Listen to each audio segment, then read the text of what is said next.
오늘 우리에게 주신 하나님의 말씀은 마태복음 6장 9절 말씀입니다.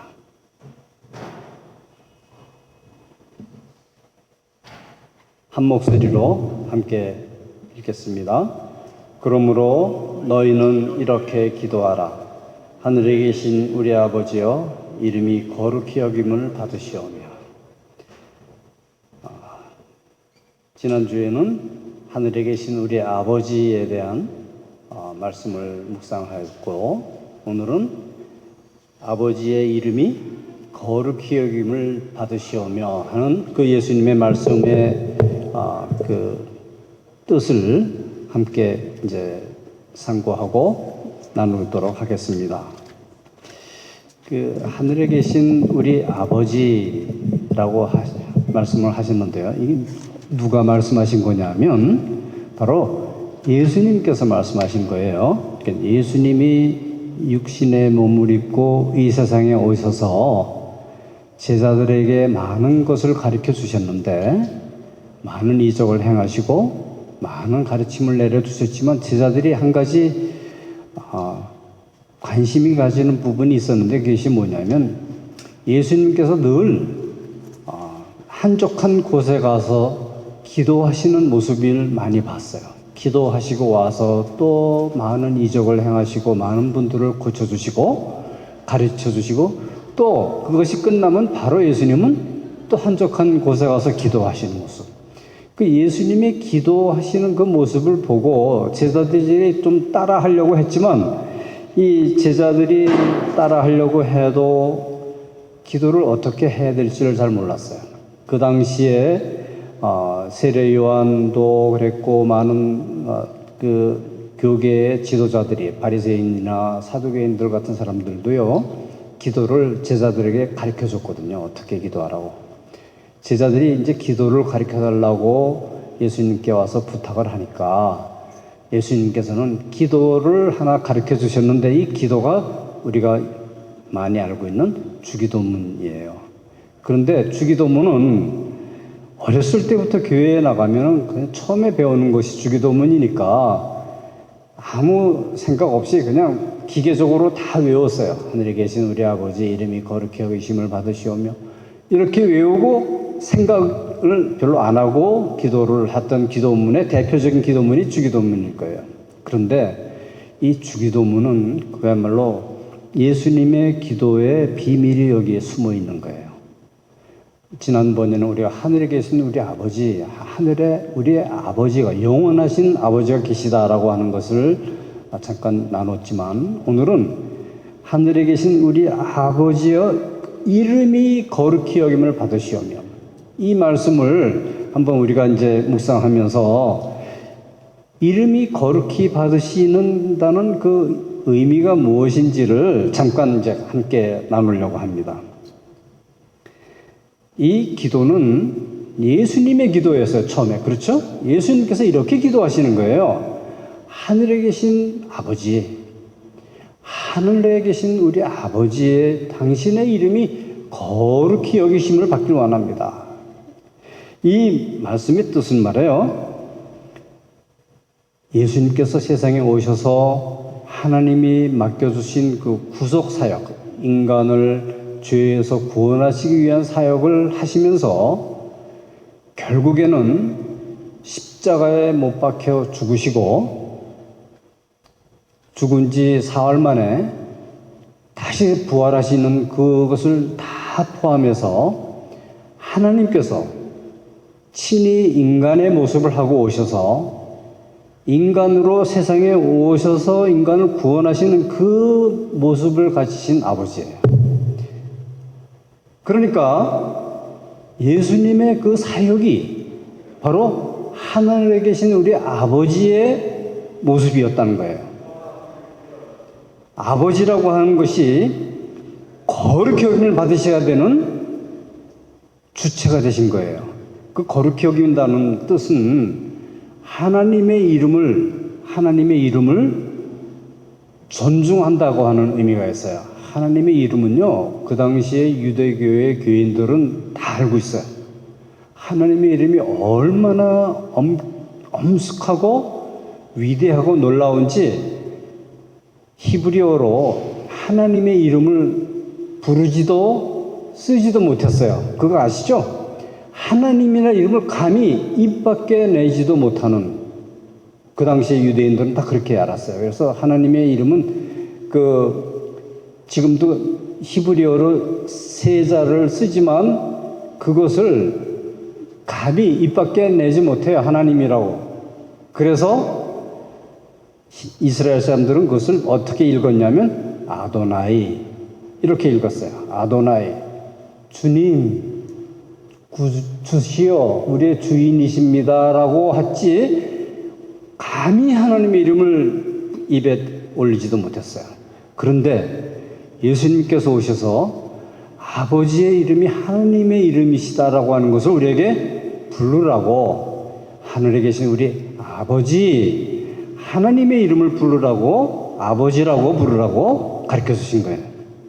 그런데 그 이름이 얼마나 거룩한 이름인지 그거는 예수님의 사역을 통틀어서 살펴봐야 비로소 우리가 조금 이해할 수 있는데, 그 하나님은 어떠한 분이시냐 하면 바로 자신이 인간의 모습을 하고 세상에 오셔서 인간의 모든 죄를 짊어지시고 십자가 달려 죽으신 바로 그분, 그 하나님, 그분의 이름이 거룩하시다고 하는 거죠. 이 거룩이라고 하는 말은 유대인들이요, 그 당시에 서기관들이 하나님의 이름을 쓸 때는 한자를 쓰기 위해서 40일간을 몸을 정결하게 하고 한자를 이렇게 한 획을 그었다 그래요. 예전에 그 성경을 썼을 때. 그만큼 거룩하신 분인데 예수님께서 그분의 이름이 거룩하시다고 하는 것을 말씀하고 계세요. 여기서 이제 보통 우리가 기도라 그러면 어떻게 기도해요? 기도하면 아버지, 내가 좀 아파요. 내 아픈 것 좀 고쳐주시죠. 이렇게 기도해요. 배가 고파요. 밥을 좀 얻을 수 있도록 해주세요. 필요한 것을 구하는 대상으로 아버지를 부르는데요. 예수님께서 그 이전에 먼저 아버지의 이름이 거룩하다고 하는 것을 먼저 고백해라 라고 말씀하신 거예요. 그 믿음의 우리가 이제 조상 중에 한 분 중에 다윗 왕이 있는데, 다윗 왕이 이것을 어릴 때부터 많이 깨달았던 것 같아요. 다윗 왕은 11번째 꼴찌 아들이죠. 꼴찌 아들인데 그 아들이 아버지하고 굉장히 거리가 멀었던 것 같아요. 다윗 왕의 형들은 다 아버지 가까이 있었지만 이 막내인은 멀리 들판에 보내서 양들을 치게 했어요. 아버지는 참 다윗 왕에게는 어려웠던 분 같아요. 그런데 이 다윗 왕이 하나님을 알게 된 거예요. 하나님을 알게 돼서 이렇게 시편의 27편 4절에 이렇게 졌어요. 내가 여호와께 바라는 한 가지의 일, 그것을 구하니 곧 내가 내 평생에 여호와의 집에 살면서 여호와의 아름다움을 바라보며 그의 성전에서 사모하는 것이라. 다윗 왕이 얼마나 그 하나님을 깊이 사모하고 또 그 하나님의 모습을 깨닫게 되었는지 그의 성전에서 사모하면서 사는 것이 바로 저의 유일한 소원이에요 라고 얘기하고 있어요. 다윗이 사랑의 고백이죠. 이 거룩히 여김을 받으시오며 라고 하는 것은 말로만 되는 것이 아니라요, 우리의 삶 가운데서 나타나야 되는 것을 의미해요. 말로만 되는 게 아니에요. 우리의 삶에서 예수 그리스도를, 하나님을 최우선으로 제일 높은 부위에 그 자리에 놓아야 된다는 거예요. 우리가 최우선으로 여기는 것이 무엇이에요? 대개 최우선으로 여기는 것은 뭐가 최우선이냐 하면 생명이라고 보통 얘기할 거예요. 그래서 이 맨하탄 같은 복잡한 도시에서도 생명을 구하는 앰뷸런스가 지나가면, 앵앵하고 지나가면 모든 사람들이 그 앰뷸런스를 위해서 차를 비켜줘야 돼요. 그 길을 터서, 왜요? 생명을 구하는 문제이기 때문에. 그렇죠? 예를 들어서 소방차가 지나가도 마찬가지죠. 생명을 구하는 문제가 연결이 되면 최우선으로 여겨요. 그렇지만 우리가 하나님 앞에서 무엇을 최우선으로 여겨야 되냐면 바로 하나님 자신을 최우선에 놓아야 된다고 하는 것을 말씀하고 계세요. 여기에서 우리가 믿음의 고백이 실제로 우리 삶의 현장에서 바로 지금 내가 서 있는 이 자리에서 지금 하나님을 가장 높은 위치에 놓는 그러한 자세, 이것이 바로 이름이 거룩히 여김을 받으시오며 라고 말씀하신 것이에요. 이거는 또 인간적으로도 어떤 이 우리 수명 장로교회에 가령 가장 귀한 대통령이 예를 들면 여기 한번 와서 앞에 앉아 있다고 한번 가정해 보세요. 그분을 존중하고 귀히 여겨서 주변에 많은 경호원들이 있게 되고 그분을 보좌하는 많은 사람들이 들어오게 되겠죠. 그렇다면은 그분이 이 자리에서 가장 귀한 분으로 여겨지게 되는 거예요. 그와 같이 나의 삶에서, 나의 삶의 현장에서 하나님 아버지의 이름이 가장 존귀한 위치에 놓이게 된다라고 하는 그러한 것을 의미하는 거예요. 여러분이 가장 존경하고 귀하게 여기는 것이 무엇이에요? 바로 우리 그리스도인들에게는 하나님 아버지, 하나님 아버지가 내게 있어서 최상의 위치에 놓여지게 돼야 되는 그러한 삶이 바로 우리 그리스도인들의 삶이라고 하는 것이에요. 마태복음 6장 33절에 보면 그런즉 너희는 먼저 그의 나라와 그의 의를 구하라. 그리하면 이 모든 것을 너에게 더하시리라고 말씀하신 그의 나라와 그의 의가 바로 하나님 아버지의 이름이 가장 높이 들려지는 것, 거룩히 여김을 받으시는 것, 이것이 바로 하나님의 나라와 그 의를 구하는 내용인 것이에요. 그 다음에 이제 그 다음 것들이 우리 삶에서 여러 가지 필요한 것들을 구하게 되는 것이에요. 하나님께서는요, 그 이름이 거룩히 여김을 받으신다는 의미에는 이러한 것이 들어가 있어요. 더 많은 사람들이, 하나님의 자녀들이, 그리스도의 제자들이 더 많이 늘어나서 많은 사람들이, 그래서 이제 요한계시록에 보면 구름같이 많은 사람들이 주의 앞에 나오는 모습이 보여요. 거룩한 옷을 입고 나와요. 그것을 기뻐하시는 거예요, 하나님께서. 예수님이 오신 목적이 바로 더 많은 사람들이 예수 그리스도를 믿고 그의 십자가의 보혈을 의지해서 구원받고 하나님의 자녀가 되어서 하나님의 전 앞으로 나오는 모습, 이것이 바로 하나님의 이름이 거룩히 여김을 받으시는 그러한 모습인 것입니다. 우리 인간의 존재의 목적이 하나님의 이름을 영화롭게 하는 것이라고 알고 계시죠? 우리의 믿음의 신앙의 신조 중에 1번에 하나님의 이름을 영화롭게 하는 것, 이것이 인생의 목적입니다 라고 우리는 배우고 있어요. 그리고 우리의 최상의 행복은 나의 삶에서, 나의 일상의 삶 가운데서 하나님의 이름이 영광 받으시는 것이에요. 이것을 생각하면서 사는 사람이 그리스도인들이에요. 이것을 생각할 줄 아는 사람이 영적인 사람이에요. 우리가 인간의 모습을 하고 이 육신을 입고 살고 있지만 우리가 살고 있는 이 인생의 삶은 굉장히 유한적이에요. 굉장히 길 것 같지만 짧아요. 그야말로 인생의 한 경점 같은 것인 줄 여러분 아시면 참 좋아요. 그 지혜예요. 하나님이 주신 지혜가 우리가 날아가는 인생인데, 이러한 짧은 인생을 세상에 살면서 극히 조금이지만 하나님을 알고 하나님의 이름을 영화롭게 할 수 있다면 그것이야말로 참으로 인생의 목적을 이루는 보람 있는 인생이 될 수가 있는 거예요. 제가 여러분하고 잠깐 하나 나누려고 하는 게, 근데 이제 한 가지 의문이 들 거예요. 젊은 분들은 특히 하나 질문이 생겼는데, 근데 왜 나는 하나님의 이름을 존중하고 하나님의 이름을 높이고 영화롭게 해야만 되죠? 라고 물어볼 수 있어요. 그 복음적인 이유는요, 바로 우리가 예수 그리스도의 이름으로, 하나님께서 인간의 모습을 하고 오신 예수님의 이름으로 구원을 받은 자들이기 때문에 그래요.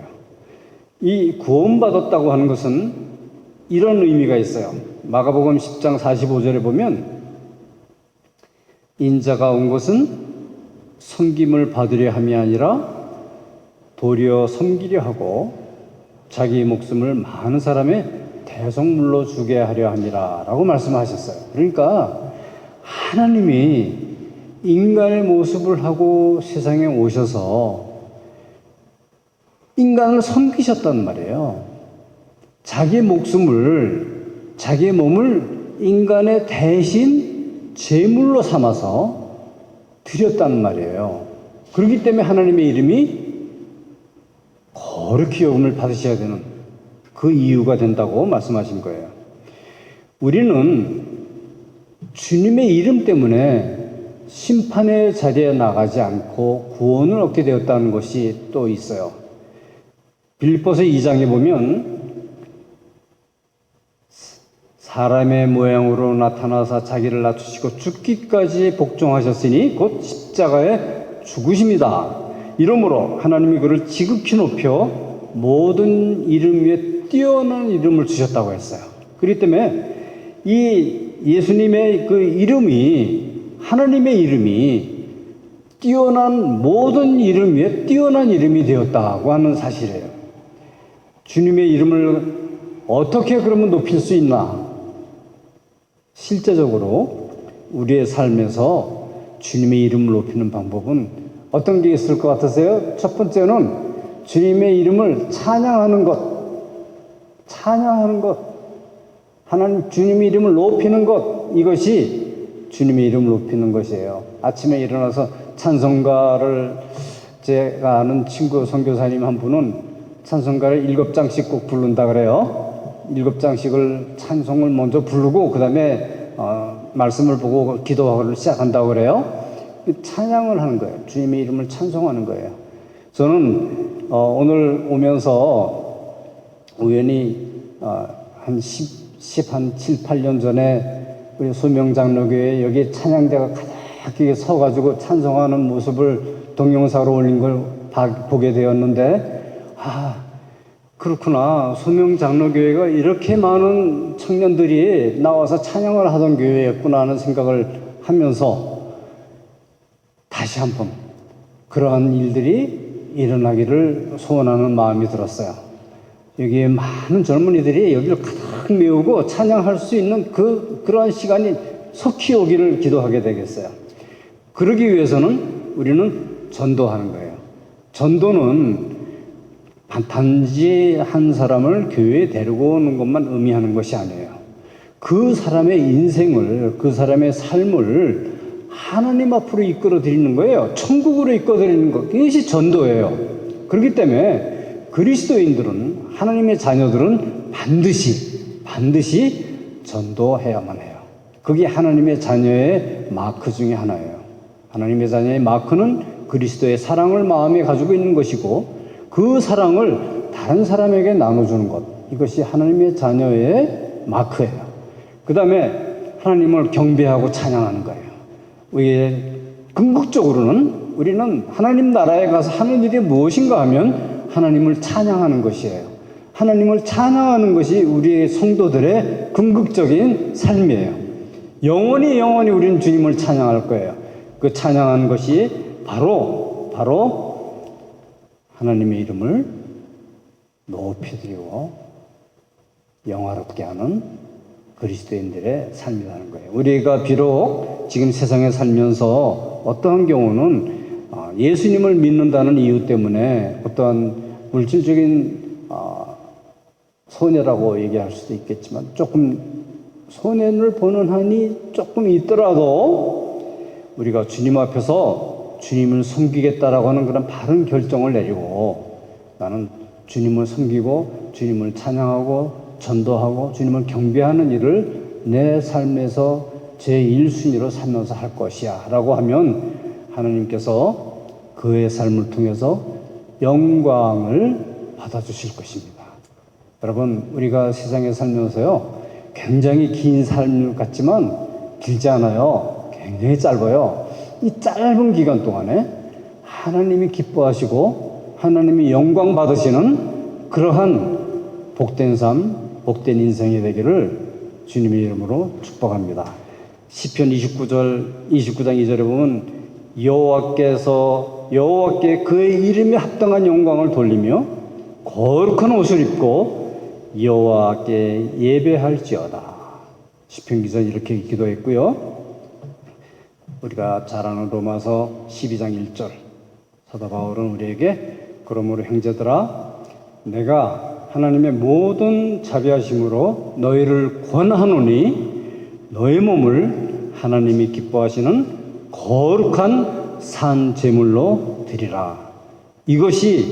이는 너희가 드릴 영적 예배니라. 이렇게 얘기했어요. 우리의 삶을, 우리의 몸을 거룩한 산 제물로 영적 예배로 드릴 수 있는 우리 모든 소명 장로교회 성도들 되기를 축원합니다. 하나님 감사합니다. 소명 장로교회가 맨하탄에서 그렇게 많은 젊은이들이 나와서 찬양하던 교회였는데 지금은 많이 줄어들었습니다. 그러나 주님, 수년 내에 우리를 다시 부흥케 하여 주옵소서. 이 교회가 찬양하는 이들로 가득 차는, 전도하는 이들로 가득 차는, 그리고 선교하는 교회가 되게 하여 주셔서 하나님의 이름을 거룩히 여기고 하나님의 이름을 영광 돌리는 그러한 교회 되게 하여 주옵소서. 예수 그리스도의 이름으로 기도합니다.